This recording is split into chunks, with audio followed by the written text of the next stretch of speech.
प्रदेशवासी, प्रिय बहनों और भाइयों, प्रदेश के 9 जिलों में 394 से ज़्यादा गांवों में बाढ़ ने तबाही मचाई है। अब तक 7,000 से ज़्यादा लोगों को रेस्क्यू कर बचाकर सुरक्षित स्थानों पर पहुंचाया है। आवश्यक संख्या में भोजन इत्यादि की व्यवस्था शिविरों में की गई है। छिंदवाड़ा में बाढ़ में फंसे 5 लोगों को हेलीकॉप्टर से एयरलिफ्ट किया गया है। होशंगाबाद, सीहोर, रायसेन जिले के कई गांव बाढ़ में घिर गए हैं। वहां से अनेकों भाई बहनों को सुरक्षित निकाल लिया गया है। कुछ गांव अभी घिरे हैं और भौती में, रायसेन जिले के, नरेला में, सीहोर जिले के और कुछ अलग अलग स्थानों पर हमारे कुछ साथी फंसे हैं। उनको निकालने की हर संभव कोशिश की जा रही है। एयरफोर्स के 2 हेलीकॉप्टर होशंगाबाद, रायसेन, सीहोर के लिए आने वाले थे, लेकिन खराब मौसम के कारण उनको रास्ते से ही बाहर लौटना पड़ा है। एक झांसी और एक नागपुर गया है। सवेरे बहुत जल्दी ये फिर आएंगे। हमने और अतिरिक्त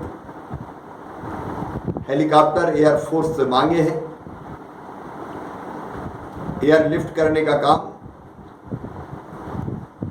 सवेरे जल्दी प्रारंभ किया जाएगा। खराब मौसम के कारण उसमें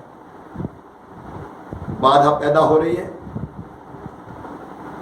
होशंगाबाद, रायसेन के साथ साथ सीहोर जिले के लिए भी बाढ़ से बचाव हेतु सेना बुलाई गई है। हमारे आर्मी के जवानों को भी पहुंचने में समय लग रहा है। रास्ते जगह जगह से बंद है, लेकिन भरसक प्रयास कर रहे हैं कि सभी आवश्यक व्यवस्थाओं के कारण पहुंचे। एनडीआरएफ और एसडीआरएफ की टीमें भी पूरी तरह से लगी हुई है। हमारे कई नगरों में, होशंगाबाद, बरेली, साहेबगंज, नर्मदा के किनारे के अनेकों गांव, कस्बे, सहायक नदियों के कारण नर्मदा जी की कई जगह दिक्कत है। भाई और बहनों, संकट का समय है ये, लेकिन इसमें धीरज रखना है। मैंने स्वयं अपने कार्यालय को कंट्रोल रूम बना लिया है। लगातार लोगों से मैं बात कर रहा हूं। प्रशासन भी मुस्तैद है। रात भर मैं भी बैठूंगा। मेरी यही प्रार्थना है, घबराएं ना, संयम और धैर्य रखें। हर संभव सहायता की जाएगी और प्रिय बहनों, भाइयों को, बच्चों को सुरक्षित निकालने में हम कोई कसर नहीं छोड़ेंगे। मेरी सभी समाज सेवियों से अपील है, हमारे नौजवान साथियों से अपील है, विभिन्न संस्थाओं से अपील है कि संकट के समय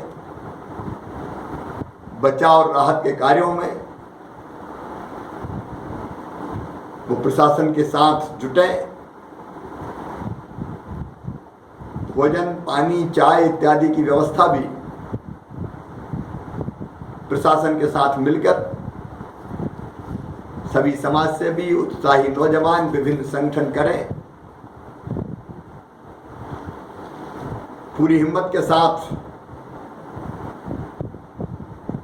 हम इस प्राकृतिक आपदा का मुकाबला करेंगे और इसमें से सुरक्षित निकलेंगे। धैर्य रखिए। मेरी पूरी टीम, मैं स्वयं राहत और बचाव के कामों की निरंतर मॉनिटरिंग कर रहा हूं।